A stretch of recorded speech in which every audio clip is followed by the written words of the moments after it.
Lord, gawin mong safe ang lahat ng aking pupuntahan ngayon.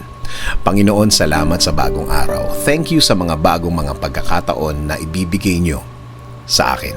Salamat din sa mga bagong dadating ngayon, mga bagong oportunidad na dala ng bagong araw ngayon. At isa na namang pagkakataon na maranasan ang presensya ninyo, Lord. Panginoon, sa paglabas ko sa labas ng aming bahay ngayon, ingatan mo po ako, ilayo mo ako sa mga disgrasya. Ilayo mo ako sa mga delikadong pangyayari. Gawin mong safe ang lahat ng aking dadaanan. Gawin mong ligtas ang aking mga kausap.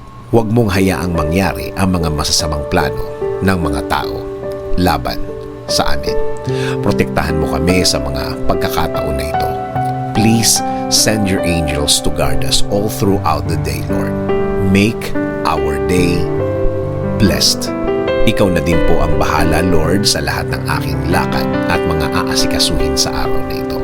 Iligay mo po ang mga taong tutulong at magbibigay ng suporta sa akin sa aking way. Gawin mo silang instrumento sa pagbibigay ng mga magagandang bagay sa aking mga gagawin ngayon, Lord. Lord, i-bless niyo din po ang lahat ng driver sa lahat ng daan ngayon. Gawin niyo po silang matalinong mga driver. Ingatan niyo po sila. Protektahan niyo din po ang lahat ng kanilang lakad at mga pupuntahan ngayon, Lord. Salamat.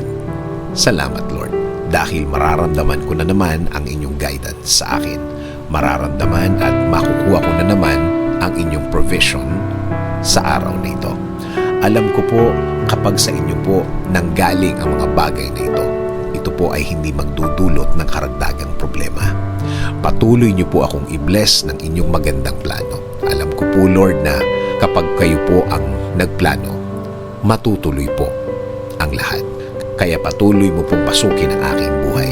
Ini-offer ko na po sa inyo ang araw na ito. Kasama na po ang mga araw na parating. Ibinibigay ko na din po ang aking problema, Lord. Palitan niyo po ito ng saya at peace of mind. Patahimikin at pakalmahin niyo po palagi ang aking puso at isipan, Lord. Pati, Lord, ang aking bayan.